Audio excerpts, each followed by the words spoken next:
İkinci tərəfə bizdə bəzi məmurlarda, əsasən də orta səviyyəli məmurlarda da bu düşüncə tərzi bilmirəm hardan yaranıb. Onlar elə bilirlər ki, investor yalvarmalıdır.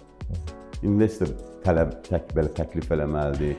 İnvestor belə deyək də dəridən qabıqdan çıxmalıdır ki, gəlsin pul qoysun. Elə deyil.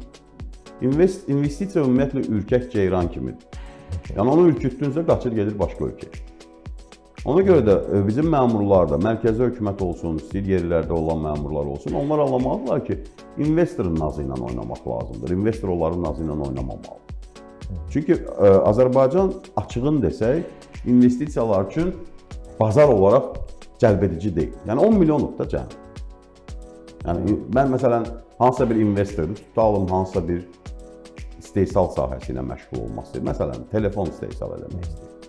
Bu 10 milyonluq bazar üçün bunu heç vaxt eləməz. Siz ona gərək bir perspektiv açasınız. Deyəsiniz ki, məsələn, siz buradan İran bazarına çıxa bilərsiniz, 85 milyondur. Rusiya bazarına çıxa bilərsiniz, 145 milyondur. Orta Asiya bazarına çıxa bilərsiniz, 70 milyondur. Körfəz ölkələrinə çıxa bilərsiniz, haradasa 80 milyona yaxındır. Yəni, bütün bunlar investorları daha çox cəlb edici edir. Bunun üçün nə lazımdır? Çünki bəzi başqa ölkələr daxı boş dayanmır da, səninlə rəqabət aparır. Məsələn, başqa ölkələrdə Gürcüstan olsun, dost qardaş ölkədir, dost müttəfiq ölkədir. Amma onlar investor üçün bizim rəqib, investisiyalar üçün rəqib. Sən gərək onda Gürcüstanı öyrənəsən ki, Gürcüstanda vergi nə qədərdir, gömrük rüsumu necədir, onların təşviq proqramları necədir.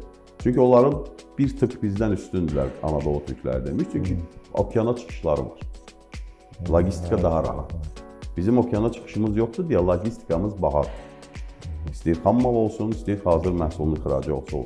Yəni biz Gürcüstandan gərək 2 baş addım üstün olaq ki, təkliflərimizdə. İnvestor Gürcüstanı yox, Azərbaycanı seçir. Buna görə də investisiya məsələsi doğrudan da qəliz məsələdir. Belə asan məsələ deyil. Biz hətta bazarı taybatay açsaq da, çox gözəl şərait yaratsaq da Azərbaycanda, investorların cəlb etməsi üçün onları inandırmağa ehtiyac var.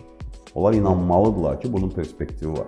Dəfələrlə mən müxtəlif səviyyəli məmurlarla da görüşəndə bu məsələni qaldırmışam ki, biz onlara bugünü yox, sabahı satmalıyıq. Bugünü özləri bilir. Sən bugünü sata bilməyəcəksən onlara.